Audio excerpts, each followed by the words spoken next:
పేదలకి రేవంత్ సర్కార్ తీపి కబురు చెప్పబోతోంది. త్వరలోనే ఇందిరమ్మ ఇళ్ల పథకంపై విధి విధానాలు రూపొందించబోతున్నారు. మార్గదర్శకాల విధి విధానాలు మరొక వారం రోజుల్లో ఖరారు కాబోతున్నాయి. ఆ దిశగా అధికారులు కసరత్తు కూడా చేస్తున్నారు. పథకాన్ని ప్రధానమంత్రి ఆవాస్ యోజన స్కీమ్ కి అనుసంధానం చేయాలని ప్రభుత్వం నిర్ణయం తీసుకుంది. అయితే ఇప్పటికే రాష్ట్ర వ్యాప్తంగా ఇందిరమ్మ ఇళ్ల విషయంలో సుమారుగా 82 లక్షల దరఖాస్తులు కూడా వచ్చాయి. ఈ దరఖాస్తుల్లో అర్బన్ ఏరియాకు సంబంధించి చూస్తే కనుక 23.5 లక్షల దరఖాస్తులు ఉన్నాయి. రూరల్ ఏరియాలో 58.5 లక్షల దరఖాస్తులు కూడా ఉన్నాయి.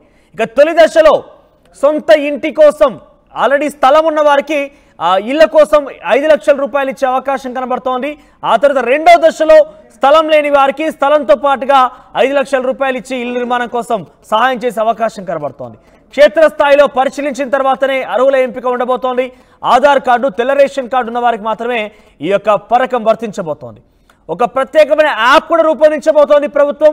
ఈ యాప్ ద్వారా మొత్తం ప్రక్రియను కూడా పూర్తి చేసే అవకాశం కనబడుతోంది. అన్ని కూడా యాప్ ద్వారానే పొందుపరిచే అవకాశం కనబడుతోంది. ఇక రాష్ట్ర వ్యాప్తంగా 85 లక్షల దరఖాస్తులో సుమారుగా అర్బన్ రూరల్కి సంబంధించి పకడ్బందీగా ప్రణాళికాబద్ధంగా అన్ని అర్హతలు సూచించిన తర్వాతనే పథకాన్ని వర్తించేలాగా అవకాశం కనబడుతోంది. ఇక బడ్జెట్లో ఇప్పటికే 9,185 కోట్లు కూడా కేటాయించింది ఇందిరమ్మ ఇళ్లకు గాను.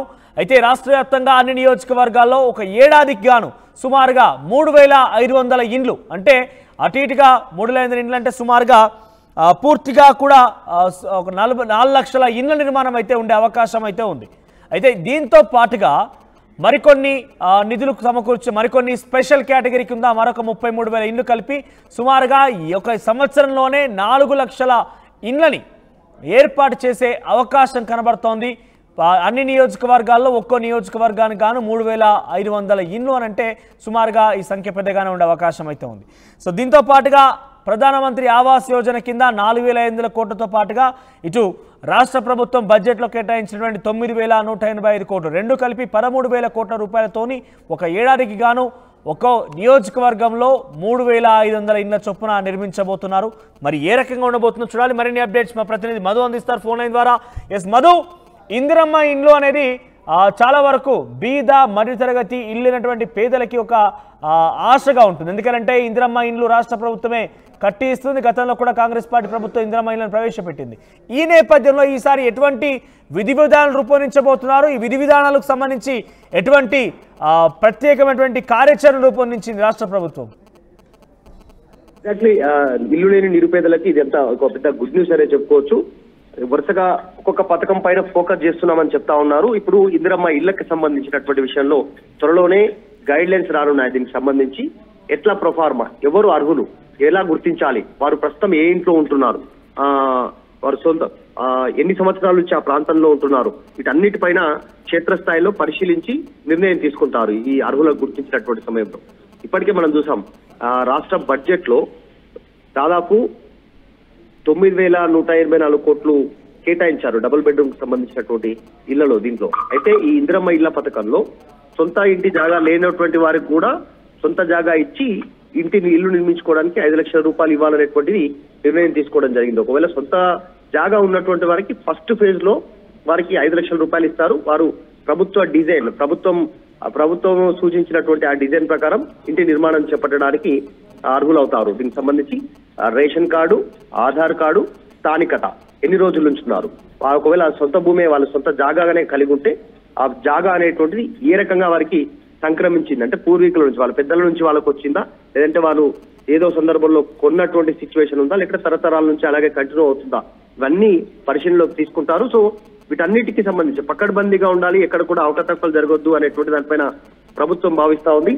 గత ప్రభుత్వంలో డబుల్ బెడ్రూమ్ల అంశంలో వచ్చినటువంటి అపవాదు ఇప్పుడు రావద్దనే 5 లక్షల రూపాయలు జాగా ఉన్నటువంటి వారికి ఇవ్వాలనేటువంటి నిర్ణయం తీసుకుంది. వారే కట్టుకోవాలనేటువంటి అపవాదు రాకుండా డైరెక్ట్ గా వారి బ్యాంక్ అకౌంట్ లో చెక్ రూపంలో వచ్చేలాగా. తర్వాత సెకండ్ ఫేజ్ లో జాగా లేనటువంటి వారిని కూడా గుర్తించి వారు ప్రస్తుతం ఎక్కడ నివాసం ఉంటున్నారు, వాళ్ళు ఎక్కడ కోరుకుంటున్నారు, వారి స్వస్థలం ఎక్కడుంది వారు అనేటువంటిది, అక్కడ జాగాకు సంబంధించినటువంటి విషయంలో ప్రభుత్వం ఎంత అందుబాటులో ఉంది, వారు ఏ కేటగిరీలోకి వస్తారా, గ్రామం, మండలము, తర్వాత మున్సిపాలిటీ, ఈ పట్టణ పరిధిలో ఎంతవరకు వస్తారు, ఆ ఏరియాలో వారికి జాగా ఇచ్చిన తర్వాత ప్రభుత్వమే 5 లక్షల రూపాయలు అక్కడ మంజూరు చేసే అవకాశం ఉంది. దానికి సమయం పట్టొచ్చు, కానీ మొదటి దఫాలో మాత్రం జాగా ఉన్నటువంటి వారికి ఇల్లు నిర్మాణానికి ప్రభుత్వం గైడ్ లైన్స్ సిద్ధం చేస్తా ఉంది. వీటన్నిటిని కూడా ఎక్కడ పేపర్ వర్క్ లేకుండా ఇప్పుడు కేవలం ఇప్పుడు అంటే దీనికి సంబంధించిన దరఖాస్తులు ఇప్పటికే తీసుకుని ఉన్నారు కాబట్టి నెక్స్ట్ పేపర్ వర్క్ జరగకుండా అంతా యాప్ రూపంలోనే జరిగేలా, యాప్ లో టోటల్ పూర్తి డీటెయిల్స్ ఉండేలా చేస్తే ఎలా ఉంటుంది అనేటువంటిది ప్రభుత్వం ఆలోచన చేస్తోంది. ఇంకా పూర్తి స్థాయిలో ఖరారు కానప్పటికీ దీనిపైన ఈ ప్రత్యేకమైనటువంటి యాప్ ద్వారానే ఇందిరమ్మ ఇళ్లకు సంబంధించినటువంటి అంశం అంతా కూడా మధు, ప్రధానమంత్రి ఆవాస్ యోజనకు సంబంధించిన పథకాన్ని కూడా దీంట్లో అనుసంధానం చేస్తారని చెప్తున్న నేపథ్యంలో ప్రధానమంత్రి ఆవాస్ యోజన పథకానికి సంబంధించి ఒక డిజైన్ ఉంటుంది, ఇల్లుకు సంబంధించినటువంటి డిజైన్ వేరేగా ఉంటుంది, ఇందిరమ్మ ఇల్లు వేరేగా ఉంటుంది. అంటే డెఫినెట్గా సెంట్రల్ గవర్నమెంట్ ఇది ఆధారపడి ఈ రకంగా పథకానికి సంబంధించి ఎక్స్టెన్షన్ చేయాలి, ఆ నిధులు కూడా వినియోగించుకోవాలన్నప్పుడు వారి పట్టు కూడా ఉంటున్న నేపథ్యంలో రాష్ట్ర ప్రభుత్వం ఏ రకమైన నమూనా రూపొందించింది, ఆ నమూనాలో ఎటువంటి అంశాలు పొందుపరిచింది ఇళ్లకు సంబంధించి? నిజంగానే కేంద్ర ప్రభుత్వం సహకారం తీసుకోవాలని రాష్ట్ర ప్రభుత్వం అనుకుంటుంది. ఎందుకంటే ఇప్పటికీ 9,181 కోట్లు కేటాయించింది రాష్ట్ర ప్రభుత్వం. ఒకవేళ కేంద్ర ప్రభుత్వ సహకారం తీసుకోవాలనుకుంటే రేపు ఫ్యూచర్ లో వీటికి సంబంధించి దాదాపు 4,600 కోట్లకు పైగా రాష్ట్ర ప్రభుత్వానికి కేంద్రం నుంచి నిధులు వచ్చే అవకాశం ఉంటుంది. ఇది ఆర్థికంగా సహాయపడేటువంటి అవకాశం ఉంటుంది. ఎందుకంటే నిరంతర ప్రక్రియ కేంద్రం ప్రకటించినటువంటి PMAY ఏదైతే ఇల్లు ఉన్నాయో దానికి సంబంధించి అర్బన్ ఏరియాలో ఒకలాగా, అంటే సిటీ ప్రాంతాల్లో రూరల్ ఏరియాలో మరొకలాగా దీనికి సంబంధించినటువంటి బడ్జెట్ ఉంది. దానికి సంబంధించిన నిధులు విడుదల చేస్తా ఉంది కేంద్ర ప్రభుత్వం. దాన్ని పూర్తి స్థాయిలో రాష్ట్ర ప్రభుత్వం తమకు అనుకూలంగా దాన్ని నిధులను వాడుకోవాలనుకుంటుంది. సో దాని ప్రకారం ఖచ్చితంగా కేంద్రం గైడ్ లైన్స్ ని రాష్ట్ర ప్రభుత్వం ఫాలో కావాల్సి ఉంటుంది. ఆ డిజైన్ వీళ్ళు తీసుకెళ్లాల్సి ఉంటుంది ముందుకి యథావిధిగా. సో ఇప్పుడు సొంత జాగా ఉంది కాబట్టి ఈ రూల్స్ ఫార్మేషన్ ఎట్లా చేస్తారు, గైడ్ లైన్స్ ఏంది అనేటువంటి త్వరలోనే ఒక క్లారిటీ రానుంది దీనికి సంబంధించినటువంటిది. మొత్తానికి ఈ ప్రజాపాలన పేరిట వచ్చినటువంటి దరఖాస్తులే లక్షల దరఖాస్తులు వచ్చాయి. దీనికి సంబంధించి మొత్తం 82 లక్షలు దరఖాస్తులు వస్తే ఒక అర్బన్ ఏరియాలోనే 23 లక్షలకు పైగా దరఖాస్తులు రావడం అనేటువంటిది ఎంతమంది ఇల్లు ఆశిస్తున్నారు. అర్హుల ఎంపిక ప్రక్రియకు సంబంధించి ఎటువంటి అర్హతలు సూచించబోతున్నారు? మరోవైపు ఏ రకంగా అంటే దీనికి ఫైనల్ డెసిషన్ ఎవరిది ఉంటుంది? మీరు అర్హులుగా భావించే విషయంలో గతంలో మనం కొన్ని పథకాలు చూస్తే కనుక మంత్రి లేదంటే ఎమ్మెల్యే కలెక్టర్ చేతిలో ఉండేది. ఇప్పుడు ఏ రకంగా ఉండబోతోంది? క్షేత్రస్థాయిలో పరిశీలన విషయంలో ఏ రకంగా ఉండబోతోంది? ఎగ్జాక్ట్లీ నిజంగా క్షేత్రస్థాయిలో తనిఖీ చేయాలనేటువంటిది ప్రభుత్వం నిర్ణయం చేసింది. ఇప్పటికే గ్రామం, పట్టణం, మున్సిపాలిటీ, వార్డుల వరకు ప్రత్యేకంగా ఒక పరిశీలన చేయడానికి ఒక అధికారి ఉంటారు. పర్టికులర్ గా లబ్ధిదారులు అర్హులా కాదా అనేటువంటిది తేల్చేందుకు ఒక సర్కార్ ఒక ప్రత్యేక ప్రొఫార్మానే సిద్ధం చేసింది. దీని ప్రకారమే ముందుకు వెళ్తారు. ఆధార్ కార్డు, తెల్ల రేషన్ కార్డు కావచ్చు, వీటన్నిటి పరిశీలిస్తారు. ఇంతకుముందు మనం ఇంతకుముందు మాట్లాడుకుంటే గ్రామంలో ఎప్పటి నుంచో నివాసం ఉంటున్నారు, వారు పర్మనెంట్ రెసిడెన్స్ అయినా లేకపోతే వాళ్ళు మైగ్రేట్ అయ్యి ఇతర ప్రాంతానికి వెళ్ళారా, మళ్ళీ వాళ్ళు ఏ ఏరియాలో కోరుకుంటున్నారు, వాళ్ళ పర్మనెంట్ అడ్రస్ ఆధార్ లో, తర్వాత రేషన్ కార్డులో ఏ అడ్రస్ ఉంది, వీటన్నిటిని పరిశీలనలోకి తీసుకుంటారు.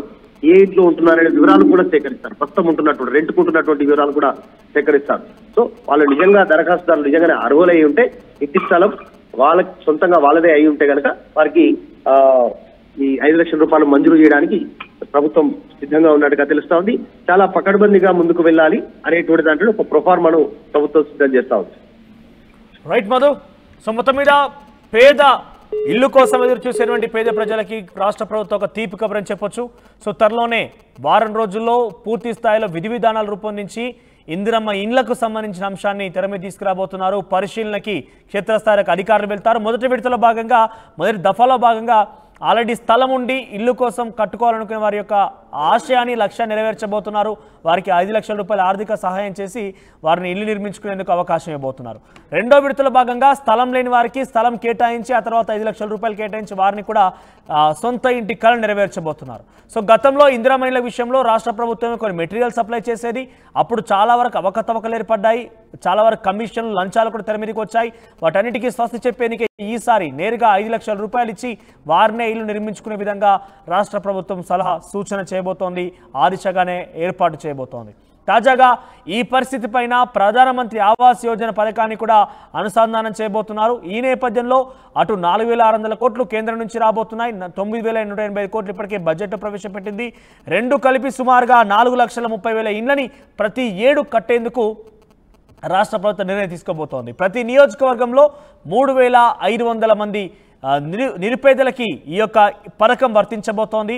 వాటిని పూర్తి స్థాయిలో పరిశీలించిన తర్వాత ఎవరెవరనే విషయాన్ని రాష్ట్ర ప్రభుత్వం తేల్చబోతోంది. అయితే రాష్ట్ర వ్యాప్తంగా ఇటీవల కాలంలో ప్రజాపాలనలో భాగంగా 82 లక్షల దరఖాస్తులు వస్తే దాంట్లో రూరల్ ఏరియాలోనే చాలా పెద్ద ఎత్తున దరఖాస్తులు వచ్చాయి.